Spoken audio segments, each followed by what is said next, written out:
Bereshiyth Genesis, chapter 2. Thus the heavens and the earth were finished, and all the host of them. And on the seventh day Elohim ended his work which he had made, and he rested on the seventh day from all his work which he had made. And Yahweh baraked the seventh day, and sanctified it, because that in it he had rested from all his work which Yahweh Elohim created and made. These are the generations of the Shamaim and of the earth when they were created, in the day that the Adon Elohim made the earth and the Shamaim.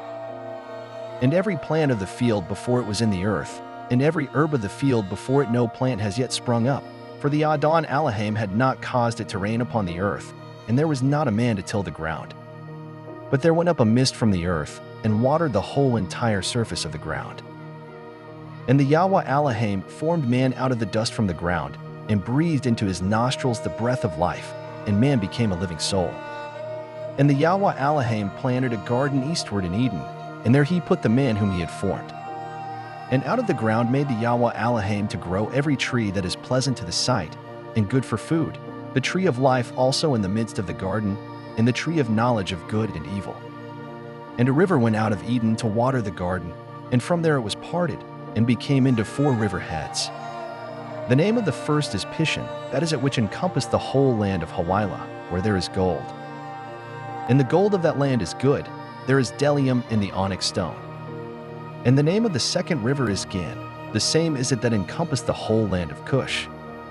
And the name of the third river is Hiddekel, that is it which goes toward the east of Ashur. And the fourth river is Perith. And the Yahweh Elohim took the man, and put him into the garden of Eden to dress it and to guard it.